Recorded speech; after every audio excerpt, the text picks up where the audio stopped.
আল্লাহর পথে সারা দিতে আসলেন নবীজি দুনিয়াতে। আল্লাহর পথে সারা দিতে আসলেন নবীজি দুনিয়াতে। শত শত ইট মারিল আমার পিয়ারা নবীজির গায়। কত রক্ত ভেসে যায়, কত রক্ত ঝরে যায়। মদিনাতে মধুর বাণী, মদিনাতে মধুর বাণী কে আনিল হায়, কে চোরালো হায়। উহুদ প্রান্তের তার নবীজি, উহুদ প্রান্তে নর নবীজি দান দান শহীদ করে কাফেরে। বেঈমান মুশরিকের হাতে নবী আমার কতই কষ্ট পায়, নবী আমার কতই দুঃখ পায়। মদিনাতে মধুর বাণী, মদিনাতে মধুর বাণী কে আনিল হায়, কে জ্বালালো হায়। হাসান হুসাইন দুই ভাই তারা, হাসান হুসাইন দুই ভাই তারা। মোর নবীজির জানের পিয়ারা, মোর নবীজির জানের পিয়ারা।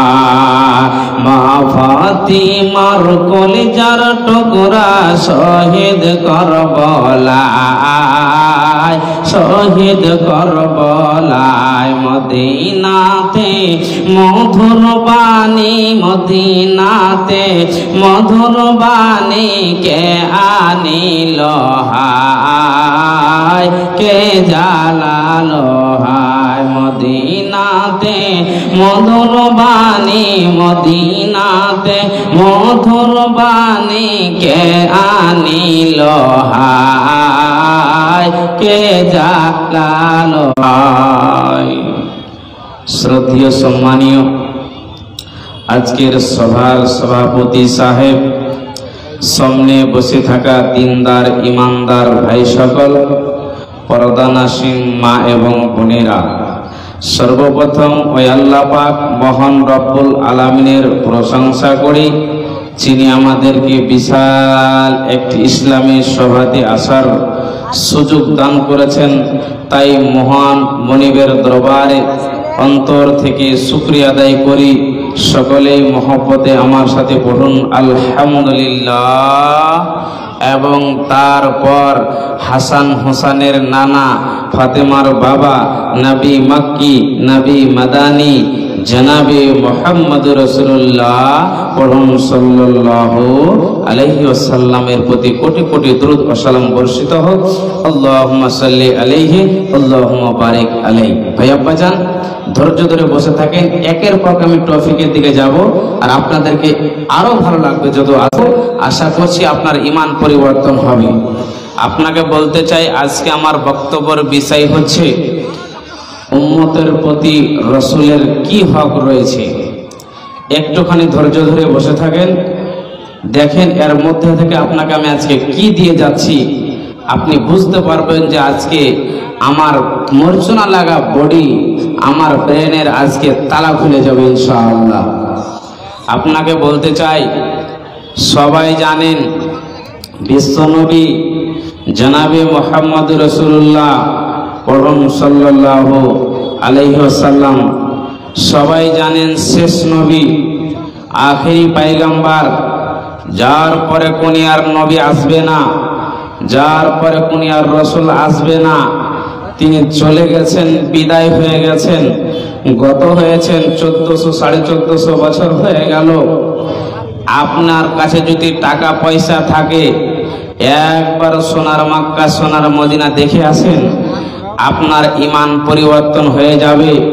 বিশ্বনবী মসজিদে নবাবির পাশে শুয়ে চোখ দিয়ে আপনি কবর জিয়ারত করে আসবেন, দেখে আসবেন, আপনার চোখ দিয়ে অশ্রুগুলো ঝরঝর করে ঝরবে। তখন দুনিয়ার সব ভুলে যাবেন, ঘর বাড়ি টাকা পয়সা সব ভুলে যাবেন, আপনার আর মনে থাকবে না। তবে আপনার একটাই কারণে মনে থাকবে, আপনি যদি প্রকৃত ইমানদার হতে পারেন, তবে নচিত পারবেন না। আপনাকে বুঝাই, একটা দলিল না দিলে আপনি বুঝতে পারবেন না। আপনারা জানেন মুসলমানের অবস্থা এতটাই খারাপ যে মুসলমানকে এই মাহফিলে পাওয়া যাবে না, মুসলমান জালসা শুনতে চায় না, মুসলমান কোরআন হাদিস শুনতে চায় না। এখন চলে যাও হরিশ্চন্দ্রপুরে একটা থিয়েটার, গান নিয়ে চলে এসো, যেখানে নাচ হবে, ডান্স হবে, ওখানে আপনার মুসলমানের বয়স্ক হোক, জওয়ান হোক, ছোট হোক, বড় হোক, সবকে পাওয়া যাবে। ঠিক না বেঠিক কথা বলেন? কিন্তু এখানে মজা লাগে না তো, এখানে ভালো লাগে না তো, ওই জন্য মুসলমানকে জালসাতে পাওয়া যাবে না। ওই জন্য আমাদের অবস্থা এতটাই খারাপ, মানে আমরা আস্তে আস্তে দিন ইসলাম থেকে দূরে সরে যাচ্ছি। ওই জন্য মুসলমান যে জায়গায় যাচ্ছে সেই জায়গায় লাভ খাচ্ছে। ঠিক না বেটি কথা বলে? ভাই আব্বাজান শুনেন, আপনি এখন জানেন দাড়িওয়ালা মুসলমানকে দেখতে চাই না। যার দাড়ি আছে দাড়ি ধরে ধরে মারছে, সে ট্রেনে হোক, ঘাটে হোক, বাজারে হোক। দাড়িওয়ালা স্টুডেন্টকে স্কুলে বসতে দেওয়া হয় না। তুমি চলে যাও, আগে দাড়ি কেটে এসো, তারপরে তোমাকে বসতে দেওয়া হবে। যারা যুবক আছেন নেটে গিয়ে দেখতে বলবেন, পেয়ে যাবেন সব কথাগুলো। ওদিকে বিষয় নাই। তবে মুসলমানদের অবস্থা দেখে কথা দুইটা বললাম। 1 নম্বর, রাস্তা দিয়ে আমি স্টেজে আসতে পারছিলাম না, এতটাই ভিড়। আর এখানে স্টেজে দেখেন কি অবস্থা। ওই কারণে বললাম, ভাই আব্বাজান, দাদুরা, মায়েরা, বোনেরা, মেলায় ভিড় লাগায়েন না, আল্লাহর ওয়াস্তে আপনারা চলে আসেন। যা হোক, আপনাকে বুঝাইতে চাই, আজকে মুসলমানের অবস্থায় এমন হয়েছে, বড় ভাই ছোট ভাইয়ের সাথে মিল নাই, চাচাতো ভাই কাকাতো ভাইয়ের সাথে কাটাতে কথা হয় না, বাপ মায়ের কথা হয় না, বৌমা শাশুড়ি মায়ের সঙ্গে কথা হয় না। কারণ হলো এটাই যে বড় ভাই ছোট ভাই এক জায়গায় থাকা অবস্থায় বড় ভাই নিজের নামে 4 বিঘা জমিন বাবার কাছ থেকে নিয়েছে, ছোট ভাইয়ের নামে 1 বিঘাও নাই। এরকম হয় কি হয় না কথা বলেন? ওই জন্য কারণে বাড়িতে মারামারি, হানাহানি, কাটাকাটি হয়। আপনার বাড়িতে আপনার 3 জন বৌমা আছে, সবাই বরাবর হবে না, সবাই সমান হবে না। ঠিক না বেটি কথা বলে? যেটা বউ, যেটা সন্তান বেশি টাকার মালিক হবে, শ্বশুর শাশুড়ি ওই বউটাকে বেশি ভালোবাসবে। কথা বুঝতে পারছেন তো? আর যেটা টাকা পয়সার মালিক হবে না, শ্বশুর শাশুড়ি ভালোভাবে দেখতে চাইবে না। ওই জন্য বাড়িতে লড়াই ঝগড়া, তুই টাকার গালিগালাজ হয়। কথাগুলো বুঝে যাচ্ছে? আমার কথা আপনারা বুঝতে পারছেন? এক কথায় আমাদের ব্যবহার, চরিত্র এতটাই নিচে নেমে গেছে, যার বলা ওর ব্যাপারে যাবে না যে কতটাই নিচু জায়গাতে আমরা চলে গেছি। এখন মানুষেরা কথা বলতে জানে না, মানুষেরা কথা কেমন করে বলবে সেটাও বুঝে না। ওকে দেখলাম রাস্তায় গালিগালাজ, ওকে দেখলাম রাস্তায় মারামারি। মুসলমানকে দেখেন সব জায়গাতে ঝগড়ার বিবাদ। ওর বাড়িতে শান্তি নাই, ওর বাড়িতে শান্তি নাই। কারণ হচ্ছে আমাদের ভিতরে জ্ঞান নাই, আমাদের ভিতরে ঈমান নাই, আমাদের ব্যবহার ঠিক নাই। সেই কারণে আমাদের অবস্থা। আপনাকে বুঝাই, কত জায়গায় ঝগড়া ফাসাদ, গালিগালাজ হয়। গালিগালাজের কথা বলছি না, একটা আয়াত আপনাকে শোনাচ্ছি, আয়াতের দুই খানটা ব্যাখ্যা করব। এখানটা আপনাকে তরজমা করার পর তাফসির দেব, তারপরে একটা সহিহ বুখারী থেকে আপনাকে দলিল দেব। এই আয়াতে আপনি বুঝে নেবেন যে রাসূলের জামানায় সাহাবীরা কতটাই আল্লাহর রাসূলকে ভালোবাসতেন, এবং এখনকার এই জামানাতে আমরা কতটাই আলিম ওলামাকে ভালোবাসি। বুঝবেন, আজকে আলিম ওলামার কোনো ইজ্জত নাই, আলিম ওলামার কোনো সম্মান নাই। আপনি চায়ের দোকানে বসে আছেন, আপনি বিড়ি সিগারেট পান করবেন, তাই বলে আলিম ওলামার পারমিশন নাই। বুঝতে পারছেন কথাগুলো? ওকে বসতে দেওয়া হবে না। আপনি চলে যান, কিছু নিবেন, মাওলানা কিছু নিবেন, না হলে চুরি সিগারেট দোকান আলিম ওলামা থাকলে নিতে পাবে না, নিষেধ করবে, বারণ করবে, বাধা দেবে। আপনি জানেন আলিম ওলামার কতটা ইজ্জত, আলিম ওলামার কতটাই সম্মান, আলিম ওলামার এতটাই ইজ্জত। আলিম না থাকলে আপনারা জানাজা হবে না, আলিম না থাকলে আপনি শিখতে পারবেন না, আলিম ওলামা না থাকলে আপনার মেয়ের বিবাহ হবে না, আলিম ওলামা না থাকলে আপনার জামে মসজিদে খুতবা হবে না। আপনার কি একবার ব্রেন বিবেক বুদ্ধি কিছু নাই যে কতটা আমাকে মানতে হবে? আপনি খুতবা শুনলেন, বাপরে মানিরুল ইসলাম তো খুব ভালো, শুনলেন ততক্ষণ ভালো, বাকি সব শেষ। আপনি অন্য অন্য জায়গা থেকে বক্তা নিয়ে আসছেন টাকা পয়সা খরচ করে। আপনার গ্রামে তো আলিম ওলামা আছে, খালি যদি একবার নামটা দিয়ে দেন, আরে কেনাওয়ার নামটা দিলি, কেনায় বাড়ির পাশের লোক নাম দিলি, আচ্ছা বলেন ওকে প্রতিদিন জুমার খুতবা দেওয়াচ্ছেন, খালি হ্যান্ডবিলে নাম চলে আসলে আপনার কি হয়ে গেল? মাথা গরম হয়ে গেল কেন? ভাই আব্বা যান, আলিম ওলামার এতটাই ইজ্জত, ওর জন্য সমুদ্রের মাছ মাছলি পর্যন্ত আল্লাহর ফেরেশতারা সবাই দোয়া করে। একবার পড়েন সুবহানাল্লাহ। ইজ্জত দিতে শিখেন, ইজ্জত পাবেন। বড় চায়ের দোকানে রাস্তায় ঘাটে বসে ভ্যাদ ভ্যাদ করবেন না। যত ভ্যাদ ভ্যাদ করে কথা বলেন ততটাই ভুল হবে। হবে কি হবে না কথা বলেন? অতএব আপনি যতটাই পারবেন আপনি কি করেন, শান্তি মেজাজে বসে থাকেন। বিশ্বনবী বলছেন, শোনো উম্মত উম্মতিরা, আমার সাহাবারা আমাকে কেমন করে মানতেন আমি আপনাদেরকে কিছুগুলো দেখাইতে চাই, আপনারা দেখেন। আর আল্লাহ যে আয়াতটাকে নাজিল করেছেন ওর ব্যাখ্যাটা আপনাকে বলছে, শুনেন আল্লাহ কি বলছেন, আমার কথা নয়, বিশ্ব নবীর জামানায় এই আয়াতটা নাজিল হয়েছিলেন। শুনেন ভাই, যারা দাঁড়িয়ে আছেন, এটা ইসলাম সবার পরিচয় নাই, আল্লাহর ওয়াস্তে আপনাদের হাতে পায়ে ধরে বলছি বসে যান ভাই, বসে যান। কতক্ষণ দাঁড়িয়ে থাকবেন গো? সবার কথা, কোরআন হাদিসের কথা দাঁড়িয়ে শুনতে হয় না ভাই, আপনাদের জন্যই তো ব্যবস্থা করা আছে। আপনারা বসে যান আল্লাহর ওয়াস্তে, এটা আমি আশাবাদী রাখছি। আপনারা বসে যান, একজন দাঁড়িয়ে থাকবেন না, কমিটির লোক বসিয়ে দেন ভাইদেরকে। বিসমিল্লাহির রহমানির রহিম। ইয়া আইয়ুহাল্লাযীনা আমানু লা তারফাউ আসওয়াতাকুম ফাওকা সাওতিন নাবিয়্যি ওয়া লা তাজহারু লাহু বিকাওলিন কাজাহরিম বাজিকুম লিবাজিন আন তাহবাতা আমালুকুম ওয়া আনতুম লা তাশউরুন। মহান আল্লাহ বলছেন, এ আমার আমডল গ্রামের ইমানদার বান্দা বান্দিরা, তোমরা শোনো, যখন তোমরা বিশ্ব নবীজির সাথে যখন তোমরা কথা বলবে, তোমরা নিচে আওয়াজে কথা বলো। খবরদার খবরদার খবরদার, তোমরা নবীজির সাথে উচ্চ আওয়াজে কথা বলবে না। তোমরা কেন বলবে না শুনে নাও। যেমন তোমরা এক ভাই অন্য ভাইয়ের সঙ্গে তোমরা কথা বলতে জানো না, ওই মতন যদি হয়ে যায়, কথা যদি উঁচু হয়ে যায়, তবে বান্দারে জেনে নাও, জেনে নাও, তোমার আগের যত ইবাদত করেছো, নামাজ পড়েছো, রোজা করেছো, বান্দা সমস্ত আমল নষ্ট হয়ে যাবে। বান্দা তুমি জানতে পারবে না। বলেন কি বলবেন? একটা মেয়ে ছেলে তার বাচ্চা হারিয়ে গেছে, স্টেজে আছে, নিয়ে যান। একটা মেয়ে ছেলে, ছোট বাচ্চা ছেলে হারিয়ে গেছে, তার স্টেজে আছে, নিয়ে যান। বুঝতে পারলেন? দেখেন, বাচ্চার মা বাচ্চা জন্ম দিয়ে এখন বাচ্চা কোথায় আছে খবর নাই। বাচ্চা কার হারিয়ে গেছে, এখানে আসেন, বাচ্চাটাকে নিয়ে যান। সবার যেন ডিস্টার্ব করে না হয়, যার বাচ্চা একটু চিন্তা ভাবনা করেন। তাহলে কি বুঝতে পারলেন? আপনার কি জ্ঞান আসলো? নবীজির চাইতো যদি আপনার আওয়াজ উঁচু হয়ে যায়, আপনার সব আমল নষ্ট হয়ে যাবে, আপনি জানতে পারবেন না।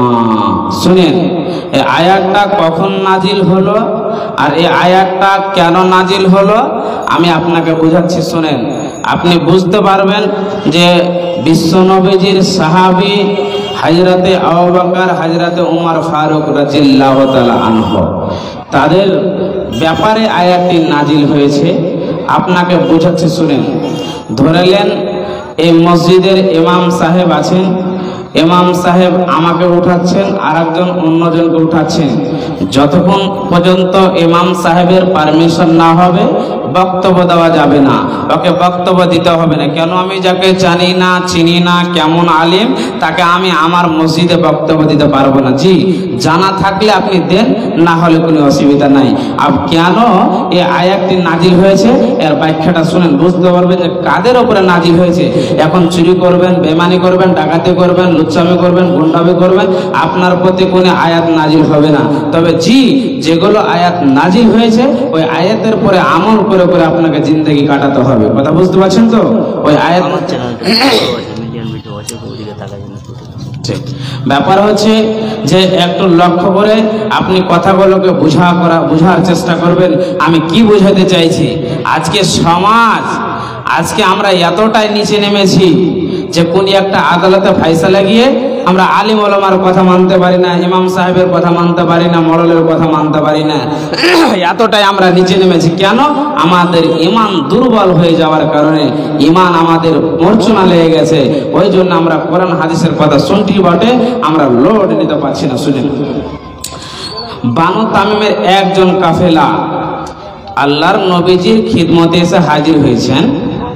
এমন সময় হাজরাতে আবু বকর বললেন, দয়ার নবী, আপনি একে লিডার বানিয়ে দেন, আপনি একে আমির বানিয়ে দেন। এমন সময় ওমর বলছেন, না না না না না, একে আমির বানানো যাবে না, আমির বানানো যাবে না। তখন সঙ্গে সঙ্গে দুইজনের ঝগড়া হয়ে গেল, সঙ্গে সঙ্গে দুইজনের কথা হয়ে গেল। রাবিকে আব্দুল্লাহ বিন জুবাইর তিনি কি বলছেন দেখেন। বিশ্বনবী পাশে দাঁড়িয়ে দাঁড়িয়ে তারা কি বলছেন শুনেন। আপনারা জানেন বিখ্যাত সাহাবী কি বলছেন, ইয়া হাবিবাল্লাহ, ইয়া রাসূলুল্লাহ, দয়ার নবী গো, আপনি বানু তামিমের একজন কাফেলা আপনার কাছে হাজির হয়েছে। বিশ্ব নবী গো, আপনি কাকা বিন মাবিদ রাদিয়াল্লাহু তাআলা আনহুকে আপনি আমির বানিয়ে দেন, আপনি লিডার বানিয়ে দেন। ওমর বলছেন, না না না, দয়ার নবী গো, আমি ওমর, আমার কথাটা আপনি একটুখানি শোনালেন গো নবীজি। আমি যাকে চিনি না, আমি যাকে জানি না, আমি যাকে চিনি না, আমি যাকে জানি না, দয়ার নবী গো, কোনদিন আমির হতে পারে না, পারে না, পারে না। আবু বকর বললেন, ভাই ওমর, কি ব্যাপার? আমি তোমার একটা কথা ভালো করে জানি, আমি যেই কোনো জায়গায় যখন আমি কোনো কথা বলি ওমর, তোমার কাজ হলো ওমর শুধু আমার বিরুদ্ধে কথা বলা, আমার উল্টো করা। এমন সময় ওমর বললেন, ভাই আবু বকর, আমি চাইছি না যে আপনার বিরুদ্ধে কোনো কথা বলব। দুইজনের কথা বলতে বলতে বন্ধুরে আল্লাহর নবীজির চাইতো আওয়াজটা উঁচু হয়ে গেল। আল্লাহ সঙ্গে সঙ্গে আয়াত নাজিল করে দিল, ইয়া আইয়ুহাল্লাযীনা আমানু লা তারফাউ আসওয়াতাকুম ফাওকা সাওতিন নবী। আয়াত নাজিল হওয়ার পর হযরতে ওমর বিশ্বনবী বলেন, ওজর নয়নে কাঁদছে, মাথাগুলোকে নিচের দিকে মাথা করে বসে আছেন। আল্লাহর নবী বললেন, ওমর, আজকের দিনে তোমার কি হয়েছে বলো, কেন তুমি অঝর নয়নে কাঁদছ? ওমর বললেন, ইয়া হাবিবাল্লাহ, ইয়া রাসূলুল্লাহ, দয়ার নবী গো, আমার দ্বারাই ভুল হয়েছে গো নবীজি, আমার দ্বারাই অন্যায় হয়েছে গো নবীজি। আপনার চাইতো আমার আওয়াজটা উঁচু হয়েছে, কথা উঁচু হয়েছে। দয়ার নবী গো, আমার সব ইবাদত নষ্ট হয়ে গেছে নবীজি, এখন আমি জাহান্নামে হয়ে গেলাম। আল্লাহ নবী বললেন, ওমর, খবরদার খবরদার, টেনশন করো না, তোমার এক চান্স ভুল হয়েছে হয়েছে, আল্লাহ তোমার জীবনের গুনাহকে ক্ষমা করে দেবে, কোনো টেনশন হবে না, হবে না, হবে না। একবার পড়েন সুবহানাল্লাহ।